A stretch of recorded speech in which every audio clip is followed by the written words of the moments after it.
우리 옆 사람 인사할 때 여기가 주님 주신 땅입니다. 이렇게 해서.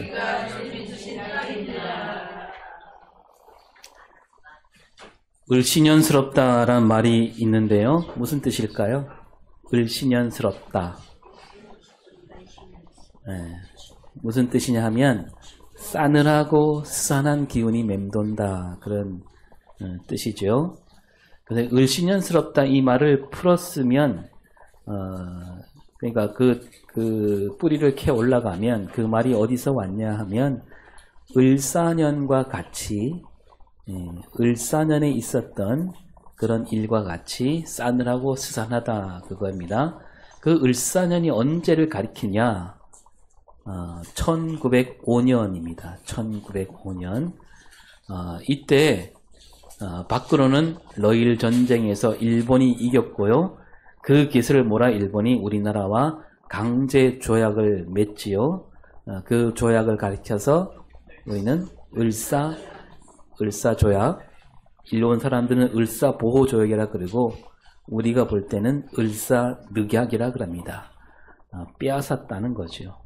우리나라 외교권을 자기들이 갖겠다. 그리고 일본은 자기들이 우리를 지켜주겠다. 그래서 우리 주권을 강제로 빼앗았기 때문에 우리는 그 조약을 가리켜 을사늑약이다.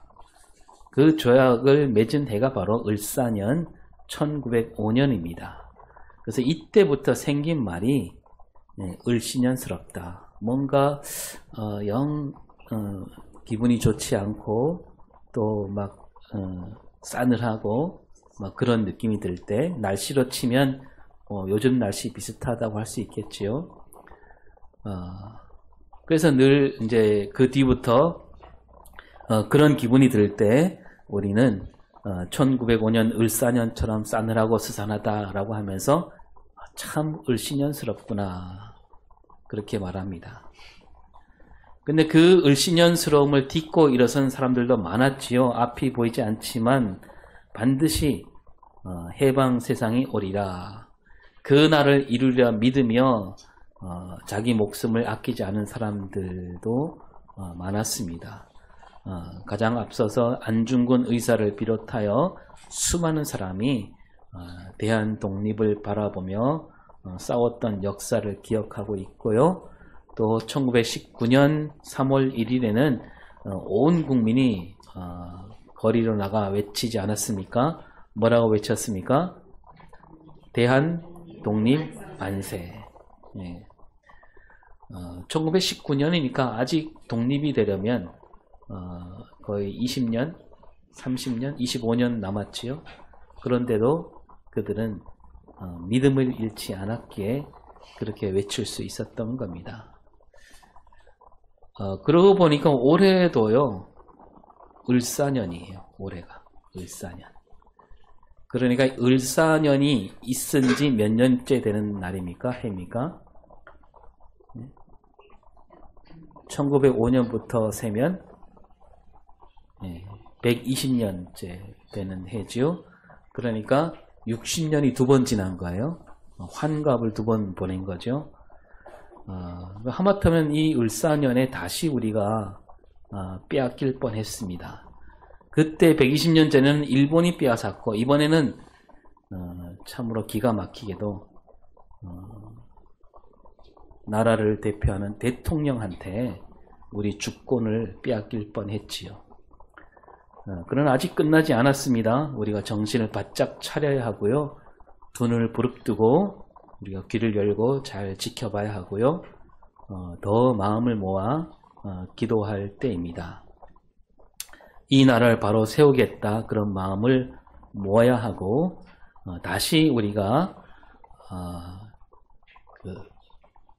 이 나라를 다시 바르게 세울 수 있다라는 믿음, 그 믿음을 우리가 잃지 말아야 되겠습니다. 오늘 말씀에서 비유 하나 나오는데요. 예수님이 말씀하신 비유죠. 이 비유는 이제 2절부터 나옵니다. 근데 1절에서는 예수님이 왜 이 비유를 말씀하셨는지 먼저 알려주고 있지요. 1절을 함께 읽습니다. 시작. 예수께서 그들에게 항상 기도하고 낙심하지 말아야 할 것을 비유로 말씀하여. 예. 비유를 말씀하시는데 이 비유에서 이제 두 가지를 말씀하겠다 이거지요. 하나는 뭐예요? 하나는 항상 기도하라. 또 하나는 낙심하지 말아라. 이 두 가지인데 그래서 이 구절을 세 번역으로 읽으면 이렇게 되어 있습니다. 시작. 늘 기도하고 실망하지 않아야 한다는 것을 알게 하시려는 것이었다. 예, 그러니까 이 비유를 들려주신 까닭이 뭐냐? 늘 기도하고 실망하지 않아야 한다. 그런 뜻으로 비유를 말씀하시겠다라는 거죠. 다시 말해서 늘 기도하고 실망하지 않아야 할 까닭이 지금부터 말하는 이 비유 안에 들어있다. 그런 뜻입니다. 그냥 늘 기도하고 실망하지 말아야 한다. 이렇게 말씀하시면서 왜냐하면 이러이러하기 때문이다. 이렇게 말씀하시고자 하는데 그냥 말씀하지 않고 이제 비유를 곁들여서 말씀하시면 더 알아듣기 쉬우니까 예수님이 비유를 들어서 말씀하시게 되었다는 거죠. 그래서 이 비유를 보면 아주 짤막합니다. 비유는 2절부터 5절에 나오는데 자 그러면 그 비유를 한번 살펴보면요. 2절부터 볼까요? 2절 시작. 어떤 도시에 하나님을 두려워하지 않고 사람을 무시하는 한 재판장이 있는데 예, 그 재판장 한 사람이 먼저 나옵니다. 이 재판장, 그러니까 이런 재판장을 예수님이 말씀하시는 데는 뭐 여러 가지 뜻이 있다고 할 수 있겠습니다. 이 재판장은 하필 어떤 사람이냐? 하나님을 두려워하지 않는 사람, 그리고 사람을 무시하는 재판장. 그래서 이 재판장을 예수님이 뒤에서 어떤 재판장이냐 말씀하시냐면 6절에 또 이르시되 불의한 재판장이 말한 것을 들으라. 예, 하나님을 두려워하지 않고 사람을 무시하는 재판장, 이 재판장을 가리켜 예수님은 한마디로 불의한 재판장이다. 그러니까 예수님이 말씀하시는 불의한 사람이 어떤 사람인가라는 것을 여기서 잘 보여주는 거지요. 예수님이 말씀하신 불의한 사람은 어떤 사람이냐 하면 하나님을 두려워하지 않고 사람을 무시하는 사람, 이런 사람이 불의한 사람이다 라는 얘기입니다. 그러니까 뭐냐면 어떤 뭐 나쁜 짓을 저지르는 사람, 그런 사람만 불의한 사람이 아니라 아무 짓도 안 해도 하나님을 두려워하지 않고 사람을 무시하는 사람, 이런 사람이 불의한 사람이란 얘기입니다. 그리고 예수님은 하나님을 두려워하지 않는다, 사람을 무시한다, 이거를 붙여놓고 있습니다. 그 무슨 얘기냐면 사람을 무시하는 것은 곧 하나님을 두려워하지 않는 거나 마찬가지다, 이런 뜻을 담고 있는 거지요. 그러면 여러분 딱 보시기에 이 재판장은 어떤 사람을 무시하고 있을까요? 자기보다 높은 자리에 있는 사람? 그게 아니고 뭐 딱 보면 나오죠. 자기보다 낮은 자리에 있는 사람을 무시하고 있는 겁니다. 그러니까 힘없고 돈 없고 그런 사람을 무시하는 재판장이지요. 바로 뒤에 나는 과부 같은 사람을 무시한다라는 겁니다. 지난주에 말씀드렸지만 하나님은 누구를 먼저 돌보신다 그랬습니까?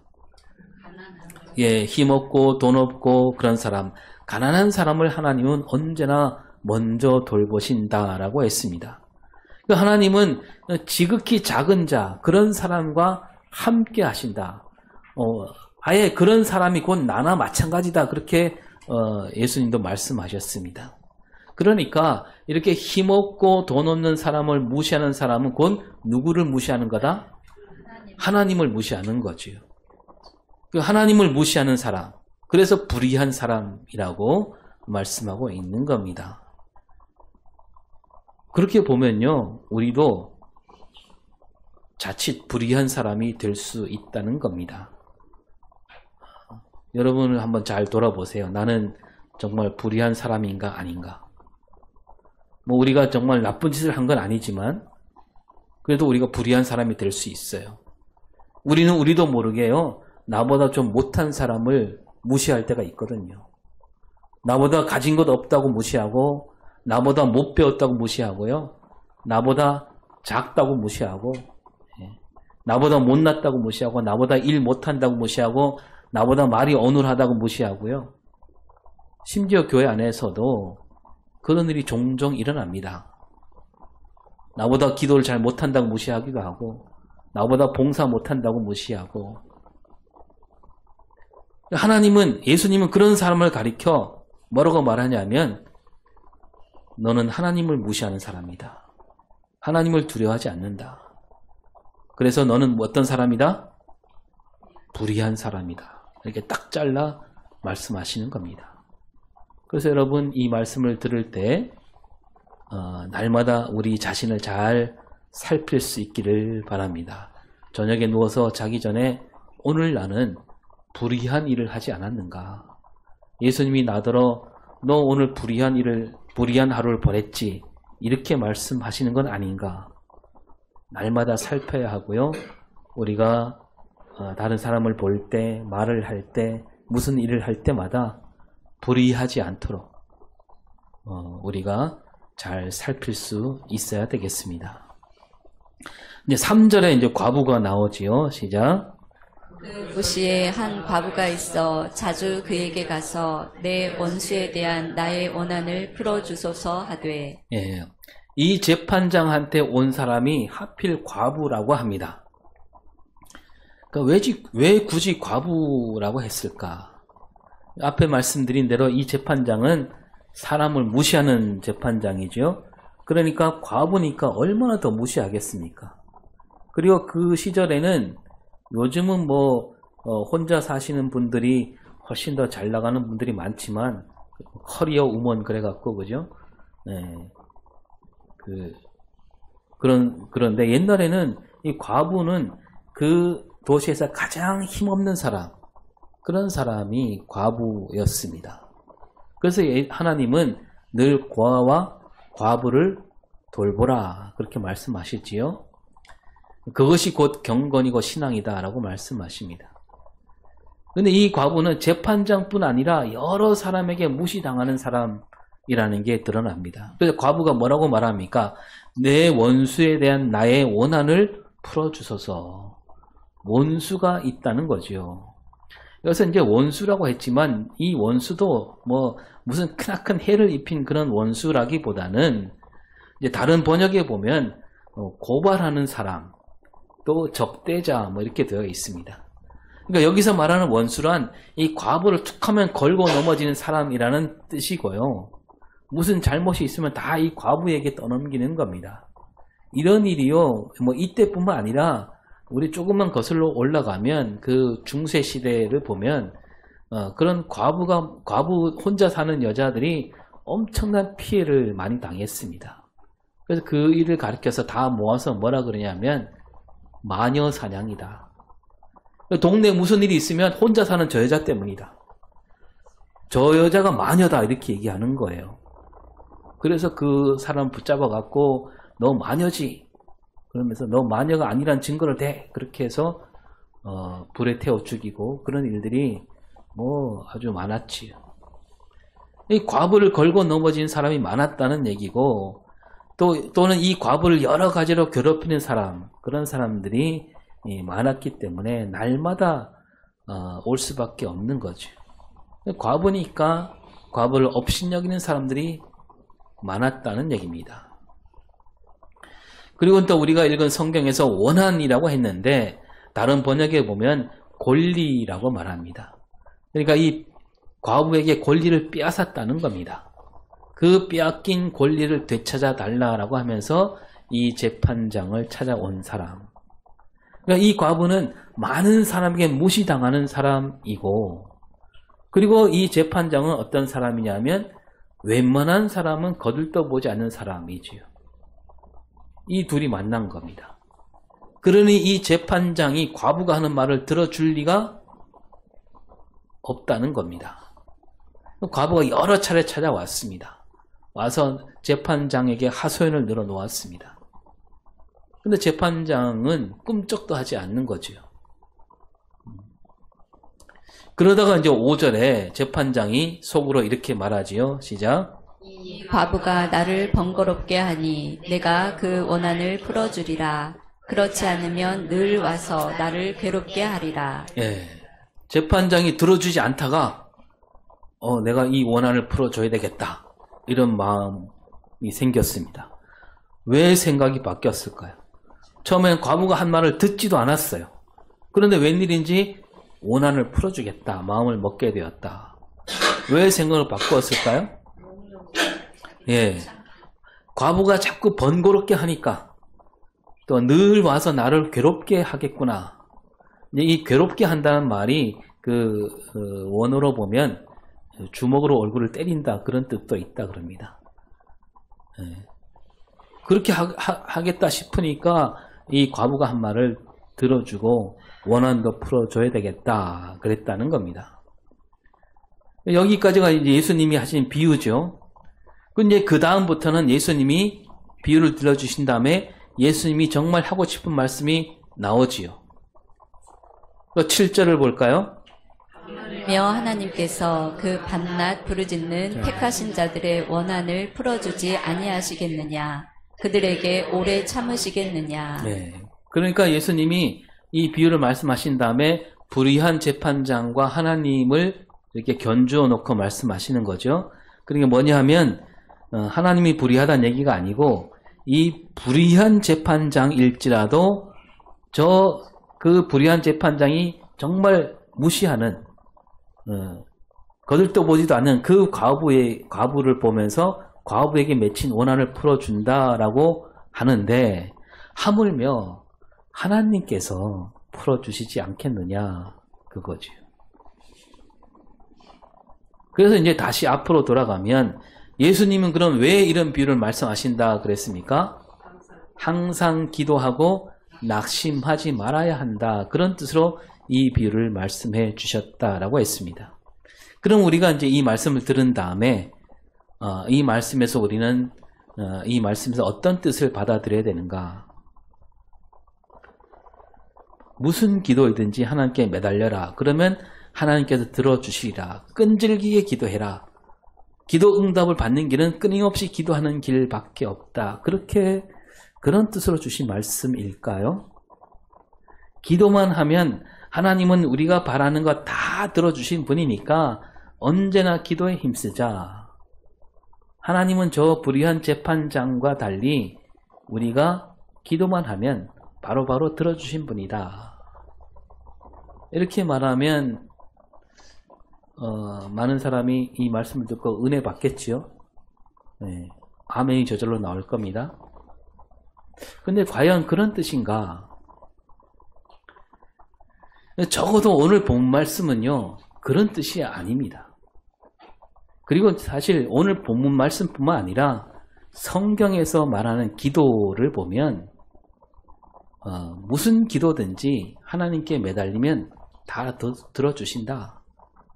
문제는 내가 기도하느냐 마느냐 달린 거지 내가 더 막 애를 쓰고 막 나무 뿌리를 뽑을 정도로 기도 했느냐 안 했느냐 거기에 달린 거지 하나님은 들어주신다. 성경에 그렇게 말씀하는 구절이 없다고 봐야 됩니다. 이를테면 마태복음 7장 11절을 볼까요?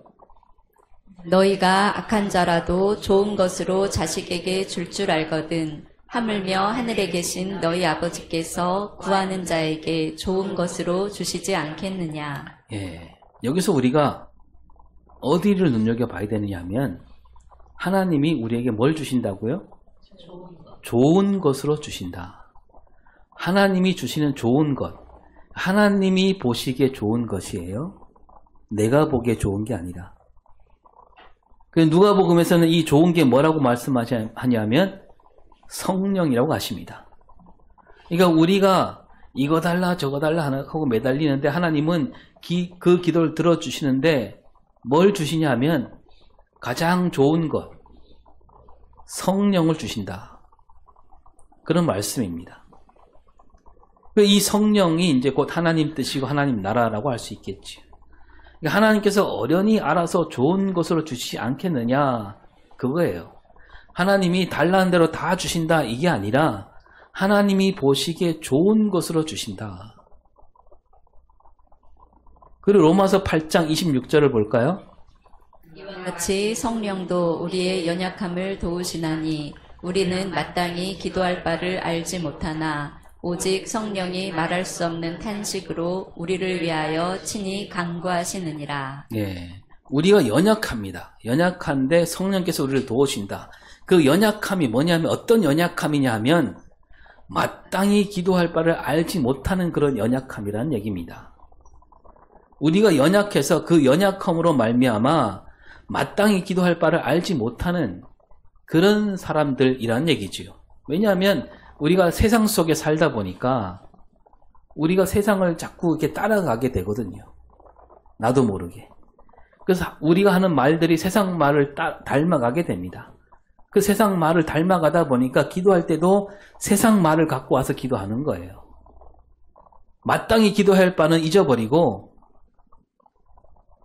우리 그리스도인들이 하는 말은 세상과 달라야 하지 않습니까? 다시 말해서 세상 사람들이 바라는 것과 우리 그리스도인들이 바라는 것이 달라야죠. 왜냐하면 우리는 하나님 자녀니까. 여러분 자녀가 나에게 하는 말과 다른 자녀가 나에게 하는 말은 다르지 않습니까? 바라는 게 다르지 않아요? 세상 사람들도 나름대로 기도합니다. 어디 가서 막 손을 빌고 어디 가면 막 돌멩이 쌓아놓고 기도하기도 하고 그들은 뭘 바라는 거예요? 우리가 바라는 바람, 기도는 그들과 달라야 하는데 그렇지 않다라는 뜻으로 마땅히 기도할 바를 알지 못하고 기도하고 있다라는 얘기입니다. 여러분 기도가 뭐냐 하면 하나님과 이야기를 나누는 것이라 할 수 있는데 하나님이 우리에게 눈높이를 맞추시기는 하지만 그렇다고 해서 그러한 우리가 연약한 우리가 기도하는 그 기도 아무렇게나 기도한다고 하나님이 다 들어주신다. 그게 아닌 거지요. 성령께서 도우십니다. 성령께서 말하자면 우리 기도를 바꾸신다는 얘기입니다. 그리고 성령이 그냥 바꾸시는 것이 아니라 어떻게 바꾸신다고요? 말할 수 없는 탄식으로 바꾸시는 거예요. 그만큼 우리가 잘못된 기도를 하고 있을 때 그걸 안타깝게 여기시는 겁니다. 그렇게 말할 수 없는 탄식으로 바꿔야 할 만큼 우리가 그만큼 굳어져 있다는 거죠. 그렇게 우리가 기도가 바뀔 때 그때 하나님이 들어주신다라는 뜻입니다. 그리고 또 요한일서 5장 14절을 볼까요? 하여 우리가 가진 담대함이 이것이니 그의 뜻대로 무엇을 구하면 들으심이라. 네. 그러니까 우리는 뒤에 무엇을 구하면 들으심이라 요 말만 우리가 받기 쉬운데 바로 앞에 뭐라고 되어 있습니까? 그의 뜻대로. 예수님이 우리에게 가르쳐 주신 그 기도와 똑같잖아요. 우리가 하나님 앞에 기도해야 될 거는 그의 뜻대로, 하나님 뜻대로 구할 때 하나님이 들으신다. 그 기도에 응답을 주신다. 라는 말씀. 이런 말씀이 우리 성경 곳곳에 있는 거예요. 때로는 무슨 기도든지 들어주신다. 그런 뜻으로 들릴 만한 구절도 없지는 않는데 우리가 그 앞뒤 문맥을 잘 살펴보면 그게 아니라는 겁니다. 따라서 오늘 말씀에서도 우리가 무슨 기도이든지 끊임없이 매달리면 저 과부처럼 매달리면 하나님이 반드시 들어주신다. 그런 뜻으로 주신 말씀으로 받을 수 없다는 겁니다. 그러면 예수님은 왜 이 비유를 말씀하셨는가? 이 비유를 우리가 어떻게 들어야 되는가? 다시 한번 들여다보면 자, 예수님이 앞에서 항상 기도하라 하시면서 굳이 원한이 맺힌 과부를 들어서 말씀합니다. 앞에서도 잠깐 나눴는데요. 여기서 이 과부는 어떤 사람이냐? 가장 힘없는 사람이고요. 가진 것 없는 사람을 가리킵니다. 그리고 거기에다가 그 도시 재판관은 불의한 재판관이지요. 과부 같은 사람은 거들떠보지 않는 재판관. 이 과부가 그 재판관에게 와서 원한을 풀어달라. 그러니까 과부가 재판관에게 하는 말, 내 원한을 풀어주소서, 이 말이 말하자면 기도라고 볼 수 있는데, 이 과부가 할 수 있는 일이 뭐냐면 이거밖에 없다는 겁니다. 여러분, 과부 스스로 그 원한을 풀 수 없는 그런 시대예요. 그래서 재판관에게 기댈 수밖에 없는 거예요. 여러분, 우리나라도 이제 뭐 전설의 고향 같은 거 보면 귀신 나오는 그런 거 보면 그 귀신이 누구에게 나타나요? 네? 귀신이 딱 나타날 때 보면 사또 그러잖아요. 네? 누구에게 나타나요? 그 고를 다스리는 사람에게 나타나는 거죠. 그게 뭐냐면 그 원한을 갚을 수 있는 길은 그 재판관밖에 없다는 겁니다. 이 과부는 스스로 할 수 없어요.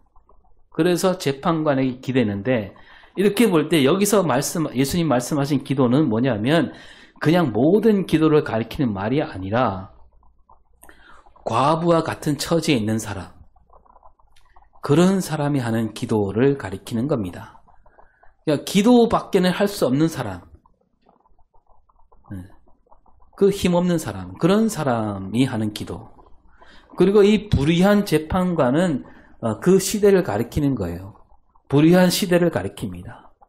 그 불의한 시대, 그 불의로 말미암아 힘겹게 사는 사람들, 아무것도 할 수 없는 사람들, 그런 사람들에게 주시는 말씀이라는 거지요. 이 커다란 불의라는 커다란 장벽이 가로막고 있어서 조금만 나가려고 그래도 그 장벽 앞에서 낙심할 수밖에 없는 사람들, 그런 사람들에게 예수님이 주시는 말씀인데, 그래서 예수님이 항상 기도하고, 그럴지라도 항상 기도하고 낙심하지 말아라. 그리고 처음에는 그 기도가 이루어지지 않는 것처럼 보인다. 그 불의한 재판관은 불의한 사람이라서 들은 척도 하지 않는다. 도무지 그 의가 설 자리가 없어 보인다. 그거죠. 그런 시대. 여러분, 우리가 잘 아는 시편 말씀에도 그런 외침이 나오잖아요. 시편 25편 2절을 볼까요?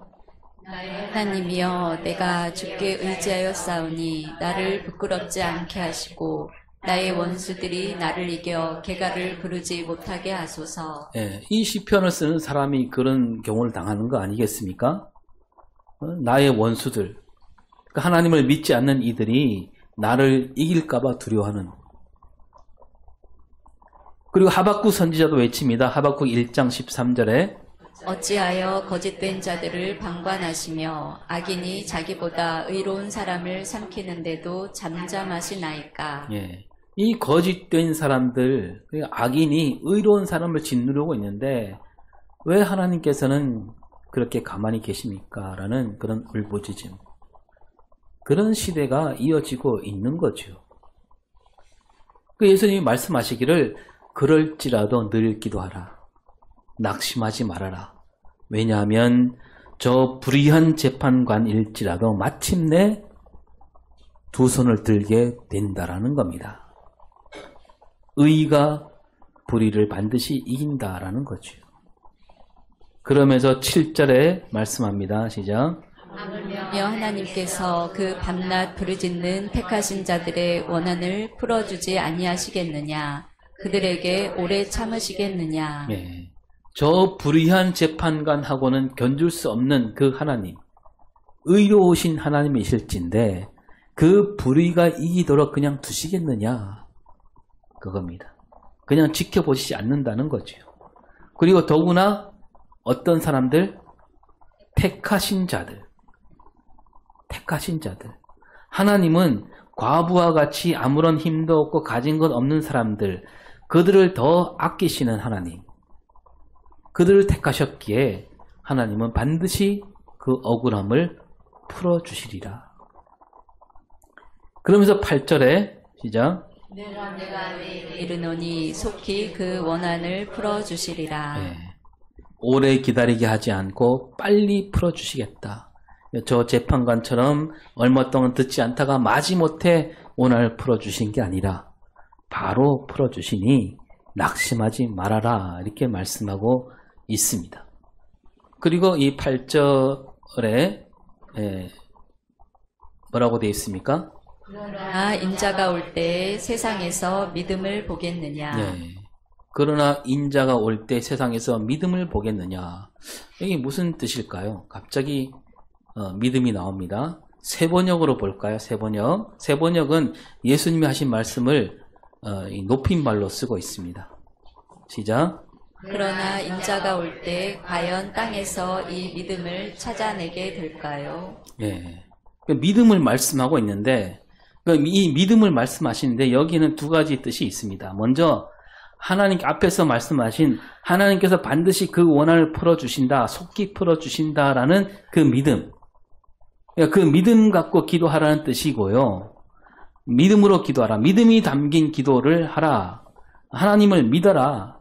하나님 반드시 그 원한을 풀어주시는 분이라는 그 믿음을 잃지 말라. 그런 뜻으로 말씀했다는 뜻이고, 그리고 인자가 올 때, 그러니까 언제입니까? 마지막 때. 마지막 때에는 그런 믿음을 예수님이 과연 찾아내게 될까라고 말씀하고 있습니다. 뭐냐면 마지막 때에 그런 믿음으로 그런 믿음을 지키고 있는 사람이 얼마나 있을까 그 얘기죠. 믿음 없는 사람이 많을 것이고, 다시 말해서 불의의 머리를 숙인 사람이 많으리라 그겁니다. 하나님께서 반드시 의로운 세상을 이루실 터인데 그걸 참지 못하고 그 믿음을 잃어버린 사람들이 많으리라. 불의와 손잡는 사람이 많은 그런 세상이 오게 된다는 얘기입니다. 하나님께서 이루신 하나님 나라가 반드시 오리라고 하는 그 믿음을 끝까지 지키는 사람이 적다는 거죠. 찾기 어려울 만큼. 그만큼 힘든 세상이 다가오리라. 그런 말씀을 하고 있는 겁니다. 이렇게 말씀하시면서 예수님 말씀을 듣는 사람으로 하여 그런 세상이 올지라도 낙심하지 말고 믿음을 지키라는 얘기죠. 진짜 그렇잖아요. 일제 강점기 때 보면 앞으로 일제가 물러가고 해방이 오리라, 대한 독립을 이루라 이렇게 믿는 사람이 적었습니다. 그래서 독립운동을 하다가도요, 돌아서서 일제와 손잡은 사람들이 수두룩합니다. 3.1운동 때 가장 앞장서서 독립선언서를 외친 사람들 가운데서도 마음을 바꿔서 일제 앞잡이가 된 사람도 많고요. 심지어 신앙마저 있는 우리 한국교회는 뭐까지 했습니까? 한국교회도 신사참배란 죄악까지 저질렀습니다. 그 사람들은 뭐냐면 해방이 오리라, 우리나라가 독립을 이룬다, 그걸 믿지 않았습니다. 믿음이 없었고 믿음을 잃은 거죠. 또 이제 이 추운 날씨에도 어제 많은 사람이 거리에 나왔잖아요. 둘로 갈라져서 나왔는데 한쪽은 탄핵 찬성, 다른 한쪽은 탄핵 반대. 보면서 많이 걱정이 됩니다. 탄핵받아 마땅한 짓을 저질렀는데 눈이 있는 사람이라면 똑똑히 보았는데도 이 탄핵 반대를 외친 사람 생각보다 훨씬 많더라고요. 저런 사람이 왜 이렇게 많을까? 저들은 도대체 무엇을 믿는 사람들인가? 그리고 더 속상한 일은 그 탄핵 반대를 외치는 사람들 가운데 교인들이 많다는 거죠. 그래서 모여서 뭐 하냐면 찬송가를 부르더라고요. 어떤 교회에서는 예배 시간에 막 부르짖고 있습니다. 하나님을 두려워하지 않고 사람을 무시하는 사람이 다시 대통령 자리에 앉기를 바라고 있는 거죠. 자기 의를 내세우고 사람을 멸시하는 사람이 지도자가 되기를 바라고 있는 거 아닙니까? 도대체 그들이 믿는 믿음은 무엇일까? 과연 그들에게 믿음이라는 게 있을까? 그들에게 믿음을 찾아볼 수 있을까? 여러분, 오늘 우리는 믿는 사람들이잖아요. 또 기도하는 사람들입니다. 우리가 믿는 사람들인데 우리는 지금 무엇을 믿고 있습니까? 이 불의한 시대에 나 하나만큼은 건져주시겠지, 그런 믿음입니까? 우리가 믿는 믿음은 하나님께서 반드시 불의를 끝장내시고 의로운 나라, 하나님 나라를 이루시리라. 그 믿음이어야 합니다. 쉽지 않지요. 많은 사람이 그 불의와 손을 잡고 옳든 그르든 나에게 도움이 될까? 나에게 해가 될까? 그것만 따지는 사람들이 너무 많습니다. 자기 영광, 세상 헛된 영광 앞에 자기를 내어 맡기는 이러한 세상이기에 우리는 날마다 기도해야 되겠지요. 하나님께서 이루시는 나라, 그 나라가 오리라. 이 믿음 잃지 않기를 기도할 수 있어야 되겠습니다. 그래서 예수님은 이 기도를 말씀하시면서 기도란 하나님 나에게 이거 주세요, 저거 주세요, 이렇게 해주세요, 저렇게 해주세요, 이런 기도가 아니라 하나님께서 반드시 이 불의한 세상을 바꾸셔서 정의와 공의가 넘치는 나라, 하나님 나라를 이루신다는 이 믿음을 잃지 않게 해달라는 그 기도를 하라고 예수님은 우리에게 말씀하고 있습니다. 그래서 늘 기도하고 낙심하지 말라. 기도하는 사람은 실망하거나 낙심하지 않는다. 왜냐하면 그런 믿음이 있으니까. 믿음이 있는 사람이 기도하는 것이고요. 믿음이 기도하게 만들고 기도가 믿음이고 믿음이 기도라는 이 말씀을 우리가 잘 새겨서 오늘도 참된 믿음으로 기도하며 나아가는 우리 삶과 신앙이 될 수 있기를 바랍니다. 기도하겠습니다. 하나님, 우리 기도가 하나님 뜻을 이루는 기도가 되게 하여 주시옵소서. 이 불의한 세상을 넘어 하나님 뜻이 이루어지는 하나님 나라가 반드시 오리라. 이 믿음 잃지 않는 우리 기도 생활이 되게 하여 주시옵소서. 감사드리며 예수님 이름으로 기도합니다. 아멘.